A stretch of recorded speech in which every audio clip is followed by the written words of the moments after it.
Good evening. You're now with me, Shaljmato, for TVS Nightline, and here are the headlines for tonight. An upcoming 50 million ringgit economic and cultural hub is set to drive rapid development in Tebedu. Prime Minister Dato Sri Anwar Ibrahim confirms that the 1.1 billion ringgit capital injection into SAPURA Energy is not a government bailout.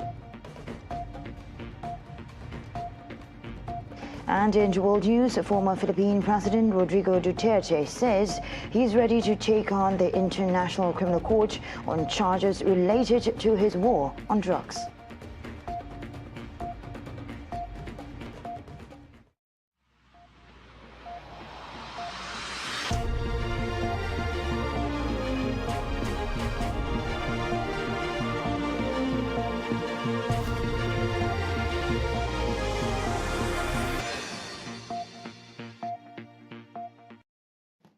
We begin with this news. Sarawak Governor Tun Prin Sri Dr. Wan Junaidi Tuanku Jaafar and wife Tuan Puan Datuk Petinggi Fauzia Muhammad Sanusi are expected to attend the 2025 Sarawak State Level Nuzul Al-Quran celebration event. According to the Sarawak Deputy Minister for Utility and Telecommunication, Datuk Dr. Abdul Rahman Junaidi, the Premier of Sarawak, Datuk Petinggi Tan Sri Abang Johari Tun Openg, along with his wife Puan Sri Datuk Ahmad Jumani Tun Tuanku Bujang, are also scheduled to attend as guests of honour. Kita jangkakan 1,000 orang tetamu akan menghadiri majlis ini, iaitu seramai 200 orang adalah tetamu kenamaan dan 800 orang adalah tetamu-tetamu yang lain. Jemputan-jemputan lain seramai 800 orang adalah terdiri pada ketua-ketua masyarakat, kaki tangan kerajaan negeri dan persekutuan, wakil-wakil masjid dan surau, wakil-wakil pertubuhan persatuan NGO, wakil-wakil tetamu daripada tentera, polis, pelajar sekolah dan pelajar IPT serta orang awam. He said this while chairing a press conference for the event at the Syrian residence office earlier today. Team Sarawak Maju Makmur, he announced that the event will take place on Monday, March 17 at the Syrian Division Mosque, beginning at 6 p.m. Commenting on the event's programming, he said that a series of activities have been planned, including breaking of fast, congregational prayers, a Nuzul Al-Quran lecture by Sarawak Mufti Datuk Kipli Yassin, and the official launch of the upgraded Syrian Division Mosque. Dr. Abdul Rahman also highlighted several side events such as the Sarawak Islamic Affairs Forum and Jawalan Rahmah on March 14, a Ceramah Perdana on March 15, as well as a Mushaf Exchange and Quran Hour on March 17. Bandar Mutiara Tebedu is set for rapid development with a 50 million ringgit allocation for the Tebedu Economic and Cultural Hub aimed at enhancing the socio-economic well-being and income of local residents. Tebedu Assemblyman Dr. Simon Sinangbada said that the project, led by the Greater Kuching Coordinated Development Agency, is scheduled to commence in 2026 and be fully completed by 2028.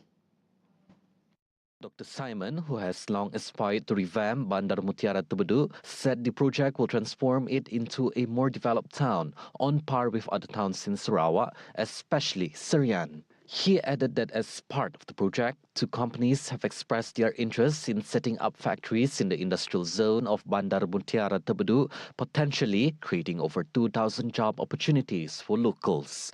These factories and job prospects will help deter youths from migrating to the big cities or even overseas in search of employment.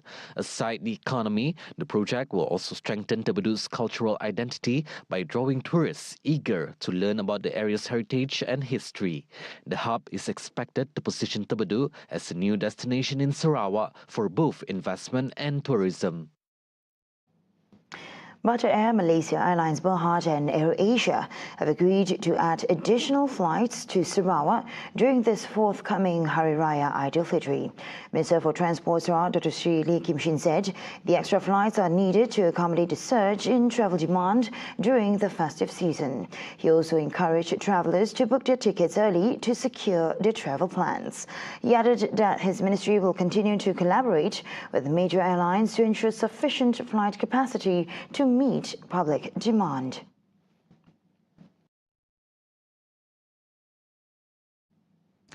On the other hand, Sabah, Sarawak and Johor are expected to experience continuous rainfall from March 18th to 21st. According to a statement by the Malaysian Meteorological Department, or MAT Malaysia, analysis of the latest weather forecast models indicates that the monsoon surge is expected to enter the region starting next Monday. This condition may lead to strong winds and rough seas in the South China Sea, as well as prolonged rainfall in the affected areas. In light of this, MAT Malaysia advises the public to stay updated through its official website at www.met.gov.my, its social media channels and the My Cuaca mobile app for the latest and most accurate information.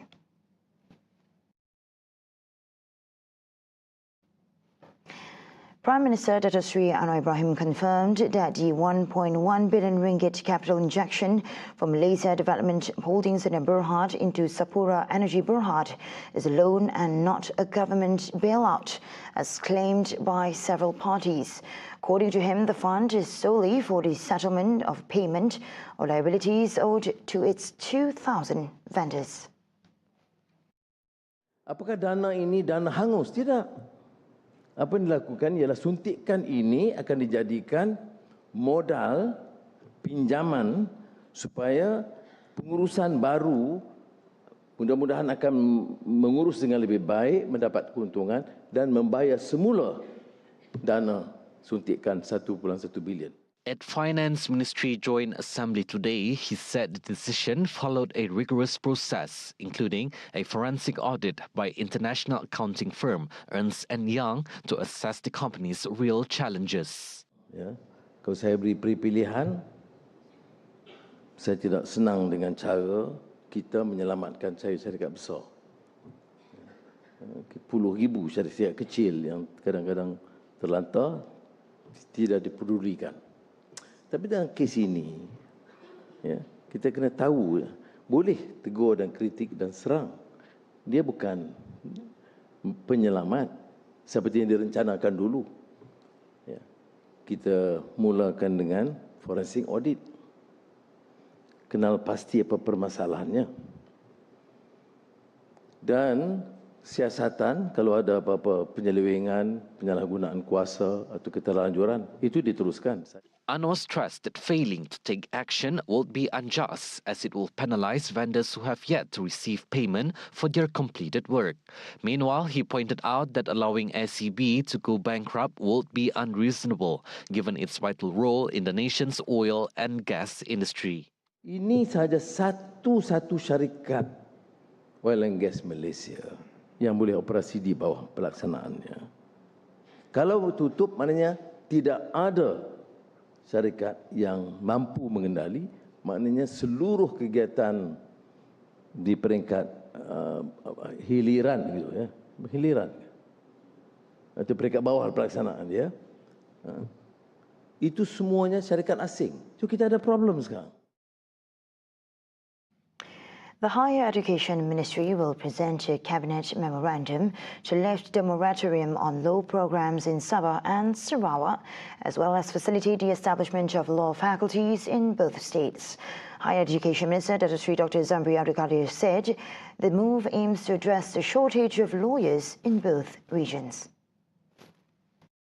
Speaking in Dewan Negara, Zambri said that as of the third quarter 2023, 7 public universities and 19 private higher education institutions currently offer undergraduate law degrees.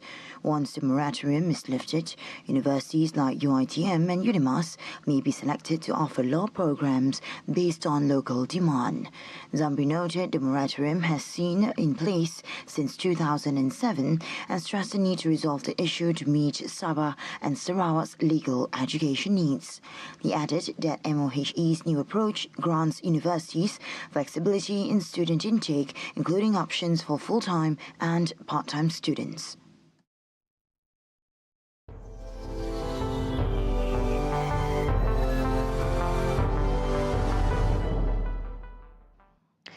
Former Philippine President Rodrigo Duterte has expressed his readiness to take responsibility after the International Criminal Court (ICC) detained him on Wednesday to face charges related to his controversial war on drugs. The ICC believes there are reasonable grounds to prosecute Duterte for crimes against humanity, particularly murder, committed during his anti-drug campaign. 79-year-old Duterte is set to become the first Asian head of state to appear before the ICC and will remain in detention until his initial court appearance, expected in the coming days. Meanwhile, Philippine Vice President Sara Duterte, who is also Duterte's daughter, claimed that her father was forcibly taken to The Hague, calling his transfer oppressive and persecutory. ICC Chief Prosecutor Karim Khan said that executing Duterte's arrest warrant is important for the victims and proves that international law is not as weak as some may believe. Duterte remains highly popular among many Filipinos who support his swift approach to crime, and he continues to wield significant political influence in the country.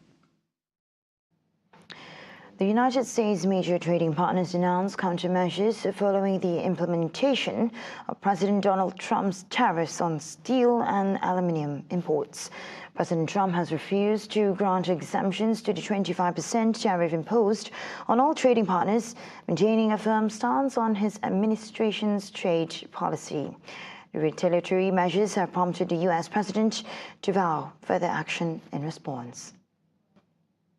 The European Union announced retaliatory tariffs targeting approximately $28 billion worth of American goods to be implemented in stages starting in April. China also vowed to take all necessary measures in response as tensions between Washington and its allies and competitors edge closer to a trade war. Meanwhile, Canada declared additional tariffs on U.S. products worth $20.7 billion set to take effect on Thursday. Aside from Canada, Brazil and Mexico are also among the primary steel suppliers to the U.S., while the United Arab Emirates and South Korea are major aluminium exporters. The president of the American Automotive Policy Council, Matt Blunt, who represents the U.S. three largest automakers, Ford, General Motors, and Stellantis, expressed concerns over the rising tariffs.